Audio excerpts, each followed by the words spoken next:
हाँ में यहाँ पर आहुति उसकी दी है। मंत्र कहता समोजंतु विश्व देवा समापो हृदयानिनो सममातृस्व समधाता समुदृष्टि दधातु।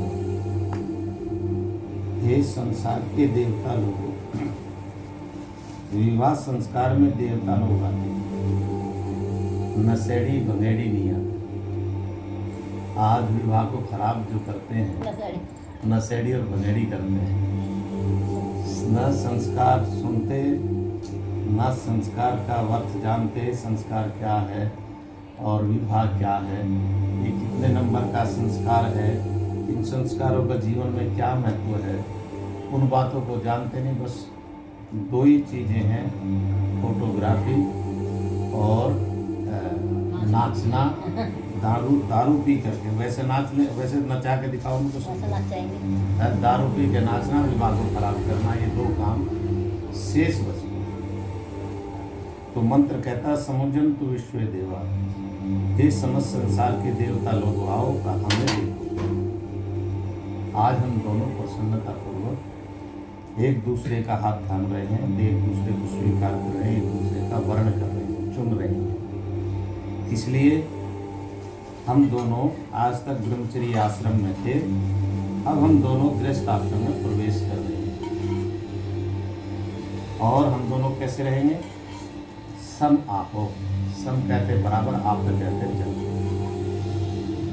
हम जैसे दो स्थानों का जल, दो तीर्थों का जल, दो पात्रों का जल एक जगह मिला दे तो संसार में कोई ऐसी वस्तु होगी पूरी बता दे कि ये अमुक जगह का जल है, ये कोई नहीं बता सकता। जब उसमें जल में मिलने का गुण होता है, इसका गुण होता है मिलने का गुण होता है। वो जब मिल जाता है तो उसी में समाहित हो जाता है। जैसे पानी दूध में मिलता है तो दूध जैसा हो जाता है कि नहीं, क्यों नहीं? और एक विशेषता है इसकी पानी की, आप इसको अग्नि पर चढ़ा दो तो पहले दूध जलेगा कि पानी जलता है ना, तो जिसके साथ मिलता है उसको जलने नहीं देता, जब तक रहता है उसकी रक्षा और सुरक्षा। तो यहाँ हम दोनों उसी प्रकार से एक दूसरे के सहयोगी बनेंगे, एक दूसरे के साथी बनेंगे, एक दूसरे का सहयोग करने वाले बनेंगे। ये मंत्र कहता है समुजंतु विश्व देवा। हाँ, अपनी बातें नहीं कही, हाँ वो भी समझ लेंगे, पढ़ी लिखी। तो ये मंत्र कहता है कि हम दोनों जल की तरह मिले हुए रहे हैं। और जल का एक गुण और है, शीतलता देता है, विनम्रता देता है। अर्थात जिस परिवार में विनम्रता होती है, शीतलता होती है, ठीक है, मधुरता होती है, वो परिवार हमेशा प्रगति को, उन्नति को प्राप्त होता है। उस परिवार में ऐश्वर्य आता है, परमात्मा की कृपा बरसती है, ठीक है ना। और जहाँ कर्कशता होती है, किसी एक आदमी ने कुछ कहा और उसके विपरीत तुरंत जवाब, कड़वा जवाब, मीठा जवाब नहीं, कड़वा। वेद का मंत्र तो कहता सत्यम बुरियात प्रियम बुरियात, सत्य तो बोलो लेकिन कड़वा सत्य मत बोलो, प्रिय सत्य बोलो। अच्छा, लंगड़े को लंगड़ा कहेंगे कि लंगड़े कहाँ तुड़वा खाया, तो बोलो झगड़ा होगा कि नहीं होगा, क्यों भाई? और आपने कहा भैया ये पैर में क्या हो गया था, तो सारी कहानी बता देगा। बात तो एक ही है लेकिन बोलने का तरीका। तो यहाँ जल हमें प्रेरणा देता है कि हम अपने परिवार में सरलता, सरसता, मधुरता का व्यवहार रखें, आपस में व्यवहार रखें। देखो यहाँ ज़्यादा माताएं हैं, ये माताओं का स्वभाव होता है। आज इसका अभाव हो गया परिवार में। वो ऐसा भाव है कि परिवारों में बोलने का जो अभ्यास है वो कड़वा हो गया, कटु हो गया, कटु शब्दों का प्रयोग करना शुरू कर दिया। इसलिए अगर अपने परिवारों का, अपनी संतानों को अपना बनाना चाहते हो, अच्छा बनाना चाहते हो, उन्हें संस्कारी बनाना चाहते हो, तो अच्छा व्यवहार करना शुरू करो। डोंटिंग वे का व्यवहार जितना है वो सब बंद करो। अगर वो बंद हो गया तो परिवारों का कल्याण हो गया, और अगर वो व्यवहार बना रहे आपस में तो कभी कल्याण नहीं होगा। बच्चे वो सीखते हैं, माँ बाप तो आईना होते हैं, क्या होते, शीशा, ठीक है ना। शीशे के सामने जो जाएगा उसी की तो शक्ल दिखेगी, ठीक है। संतान वही सीखेगी जो माँ बाप के व्यवहार, आचार, विचार। इसीलिए यहाँ ये मंत्र आता है कि हम सरलता, सरसता, मधुरता का व्यवहार अपने परिवार में लाएं।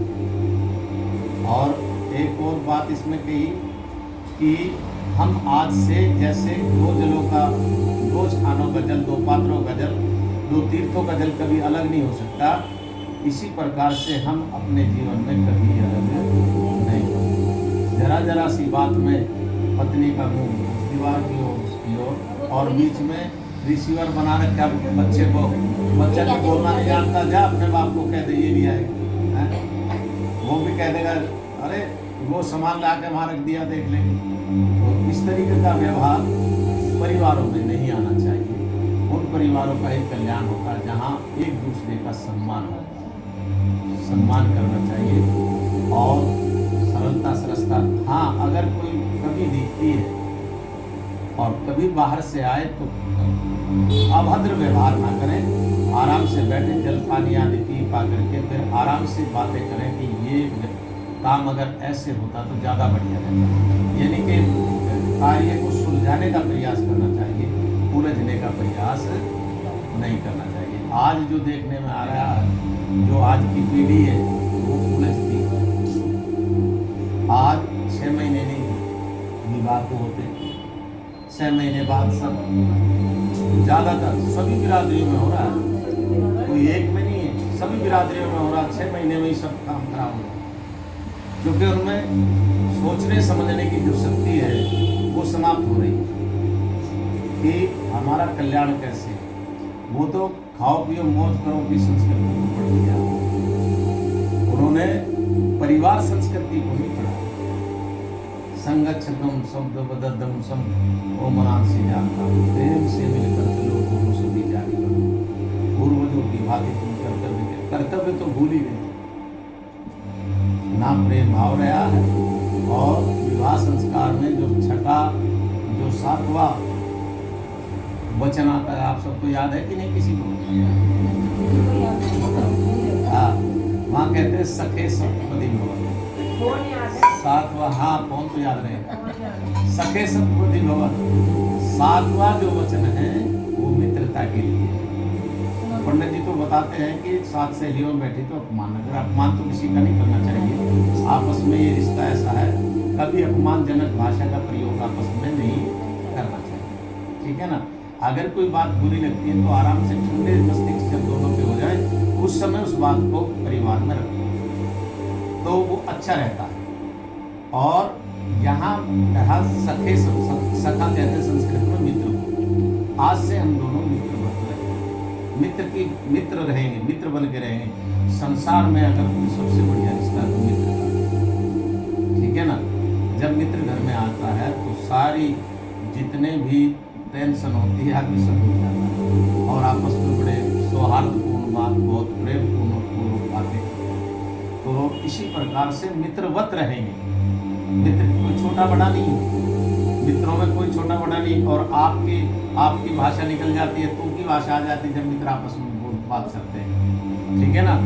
जैसे तेरे पूजन को भगवान बना है, तेरे पूजन, आपके पूजन को नहीं कहा है।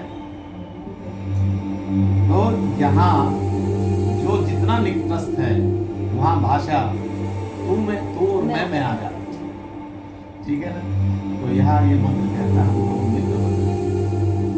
मित्र की भांति रहेंगे। जैसे 2 मित्र मिलने पर सारा कुछ भूल करके आनंदमय हो जाते हैं, इसी प्रकार से जब पति बाहर से आए और पत्नी कहीं से आए और घर में भी जब रहे तो मित्रवत रहे, मित्र की भांति रहे, दोस्त की भांति रहे, दोस्त की भांति रहे कल्याण। और एक और मंत्र आया है इसमें,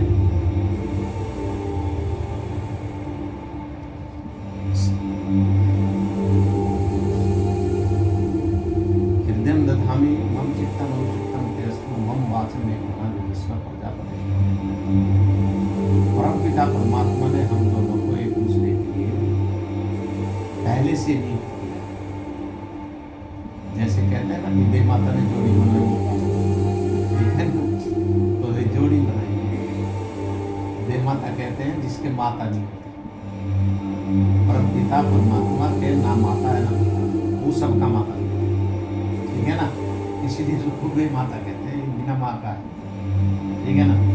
तो वो ना जन्म लेता ना मरता, वो सदा से है, सदा तक रहेगा, वो का कभी विनाश नहीं होगा। तो उस परम पिता परमात्मा ने हमारे लिए आदेश किया, हम दोनों हृदय से व्रत लेते हैं। इससे व्रत लेते हैं, अब आप व्रत तो करते हो पर हृदय से भी करते हो, वो किसी किसी के नाम से करते। नहीं आप तो नहीं पता है, वो ज्यादातर महिलाएं किसी किसी नाम से व्रत करते हैं, ठीक है ना। कभी कोई हाँ वो किसी किसी का करते हैं, वो और किसी देवी देवताओं के नाम पे उसका नाम भूखा रह के व्रत करना, उसका नाम व्रत नहीं, वो उपवास कहलाता है।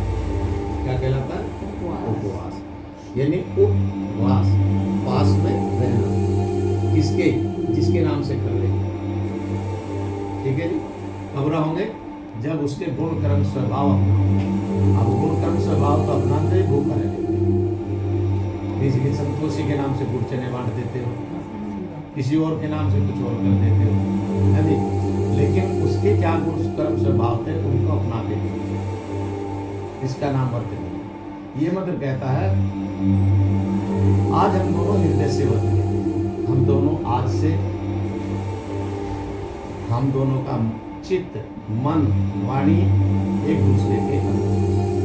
अभी जो मैं बता रहा था, जहां जहां अनुकूलता होती है वहां वहां संपन्नता होती है, वहां वहां स्वर्ग होता है, वहां वहां सुख होता है, साधन वासा। और जहां अनुकूलता नहीं होती, प्रतिकूलता होती है, ठीक है ना, वहां सब कुछ होते हुए कुछ नहीं। घर में धन ऐश्वर्य रखा हो और प्रसन्नता ना हो, आते एक दूसरे को मारने के लिए दौड़े, खाने के लिए दौड़े, तो कुछ सुख संपत्ति रहेगी क्या?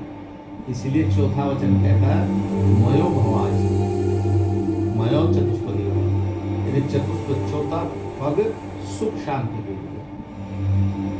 धन तो बहुत है, लेकिन वाणी ऐसी बोल रहे कि जब बोलेंगे तो पसुले से इतना कड़वा बोलेंगे कि वो सुख कैसे रहेगा। इसलिए इन बातों को आज इस अवसर पर सारी ज़्यादातर महिलाएं हैं, वो अपने अपने याद करके और अपने परिवार को स्वर्ग बनाओ। क्या बनाओ? स्वर्ग, जहाँ सुख और सुख की विशेष सामग्री होती है ना, जहाँ छोटे बड़ों को आशीर्वाद देते हैं, छोटे बड़ों के पद चिन्हों पर अच्छे कार्यों को करते हैं, वहाँ घर में स्वर्ग, ठीक है ना।